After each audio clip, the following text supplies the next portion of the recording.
Alberto ya había dejado de ser el pobre vendedor de recortes que había conocido en los 70. Al comerciante de proyectos frustrados que debía hasta la camisa, la fortuna de sus parientes le había sonreído. Con los años y con los dólares que le empezaron a caer a Colombia del cielo, el trabajo de testaferro empezó a ser uno de los mejores pagos. Aquel fue el empleo que lo llenó de haciendas, casas, locales comerciales, carros, avionetas y yates a manos llenas, aunque nada de esto fuera de él. El testaferrato a don Alberto también le permitiría dedicarse hasta el fin de sus días al pasatiempo que tanto disfrutaba y que terminó convirtiéndose en su actividad principal, los caballos de paso fino.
La primera temporada de la serie Matarife arrasó con todo. El huracán salió de la misma cañería oscura en donde llevaban 30 años anidando los hechos y los personajes. Sus vientos endemoniados trajeron el exilio y con él un vacío profundo y renegrido en el que solo había espacio para los párrafos que serían vestidos con los colores de la temporada que se difundió el año pasado, la segunda, Señor Masacre.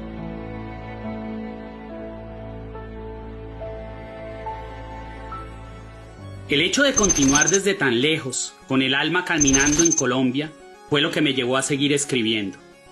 La tercera temporada era el feto que empezó a chapalear en mi cabeza, a medida que gateaba por mi vida exiliado.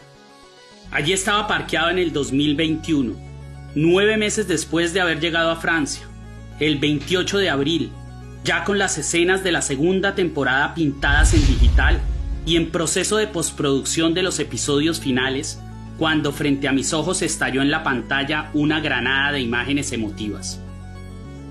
La indignación terminó indigestando la conciencia juvenil. Hacía un par de semanas se había radicado un proyecto de ley que, en plena pandemia, consagraba una reforma tributaria criminal, mientras millones de familias pasaban hambre por los rezagos del confinamiento al que nos llevó el COVID-19, aquella gripe asesina que estaba arrasando con un pedazo de la población mundial. Alberto Carrasquilla, quien repetía ministerio en el mandato de Iván Duque, después de haber sido Tomás de los chulos negros del gabinete durante el gobierno del Matarife, en el documento legislativo que debían aprobar los senadores y que llevaba su firma, les decía a los trabajadores que debían empezar a pagar impuestos por el agua, la luz, la gasolina, el gas y hasta por lo poco que en su penuria les llegaba a la mesa.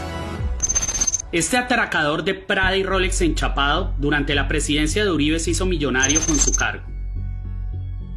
Creó en Panamá, paraíso fiscal de narcos, corruptos y evasores, la empresa Configura S.A., que comisionaba por las transacciones que endeudaron a los municipios en cumplimiento de la ley de bonos de agua, llamados también bonos Carrasquilla, ley que él mismo redactó y gestionó.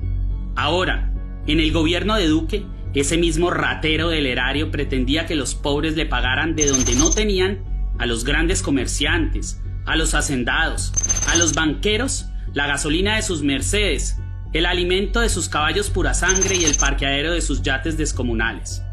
Pero además, el proyecto no concretaba mecanismos de control para la evasión de los más ricos. Es decir, Uribe, Duque y Carrasquilla pretendían no solo que el pueblo le pagara sus excesos a esa élite caníbal que llevaba décadas devorando el país, sino esos calígulas de escritorio alumbraron un semáforo en verde para que nos siguieran robando. Es que los niños que mueren de desnutrición en La Guajira mueren por ausencia de agua potable.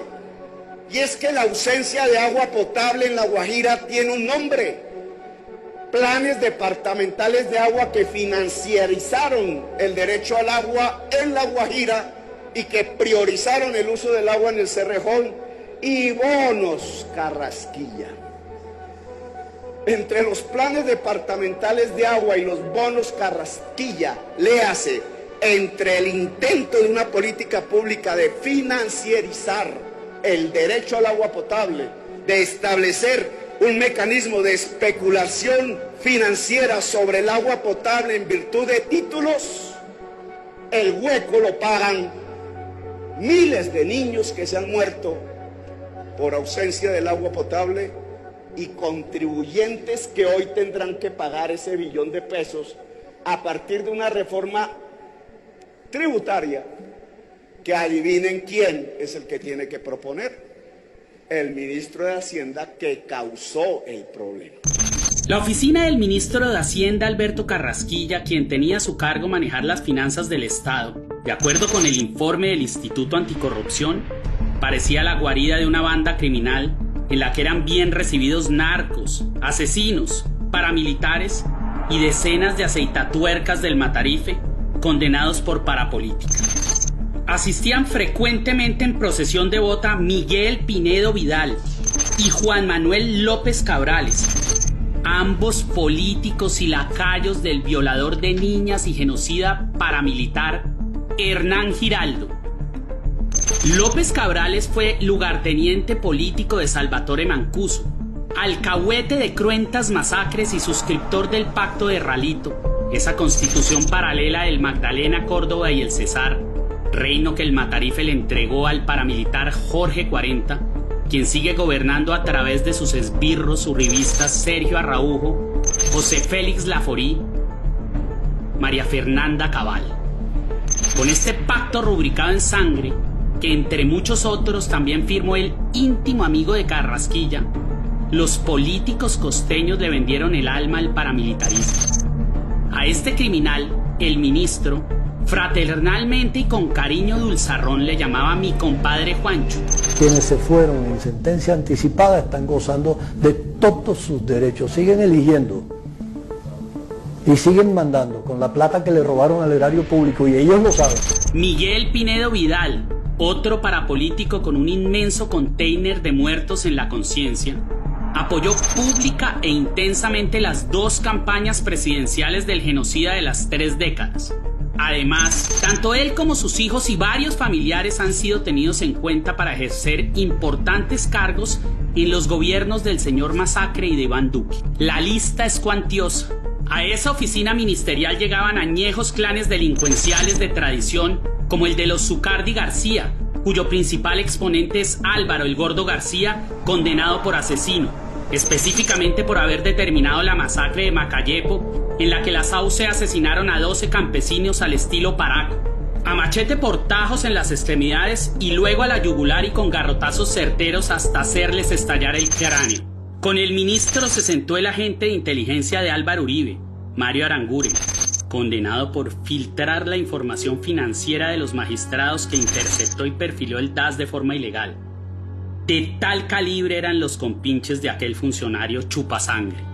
Este oscuro personaje, el mayordomo del señor Masacre y directamente relacionado con lo más selecto del AMPA de corbata y de motosierra, es quien amarró con injusticias la ley que puso a pasar hambre a millones de pensionados, el que le vendió la banca estatal al sector privado, quitándole un pulmón económico a los ciudadanos. Siguen actuando, legislando en favor de los grandes poderosos, como si no hubiera nadie en la calle, como si nadie estuviera haciendo reclamos. Tenemos un gobierno y un Congreso de la República desconectados, enajenados de la situación real, de lo que está pasando en las calles. El que se le entregó sin condiciones, cual masoquista sumiso a las multinacionales Drummond, Pacific Rubiales y Glencore, usando el país de colchón con la ley de estabilidad jurídica, quien no ha parado de hacerles mandados tributarios a Sarmiento Angulo y Ardila Lulo, aquel que se ufanó de que su nombre apareciera en los Panama Papers y el mismo que sin asomo de vergüenza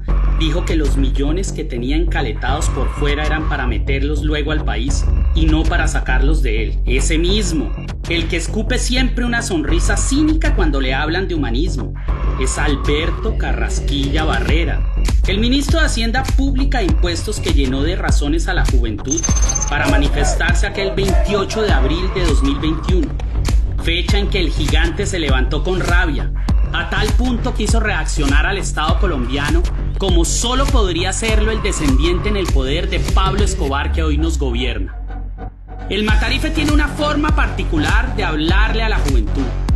A los universitarios y adolescentes les habla con la ternura de un capo enardecido y descompuesto al que le robaron unos kilos de cocaína.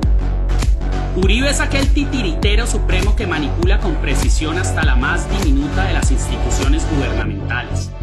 Su legado ideológico constituye la médula espinal de la policía y el ejército. Y es por eso que, de acuerdo con lo que traducen los informes de las más reconocidas ONGs, jueces, magistrados y corporaciones jurídicas nacionales e internacionales, en Colombia, como lo haría un cartel de la droga con sus enemigos, asimismo obró la institucionalidad militar y política con estos gloriosos jóvenes soñadores que serán recordados por siempre.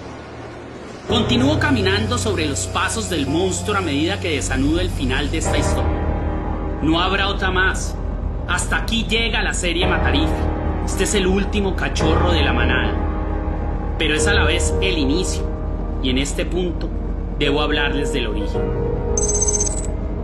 Para referirme a ello tengo que tener en cuenta un par de senderos que cruzan Latinoamérica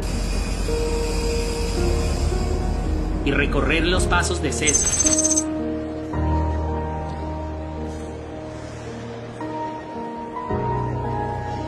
César Andrade, el director de la primera temporada, el genio que me entregó los hilos rojos.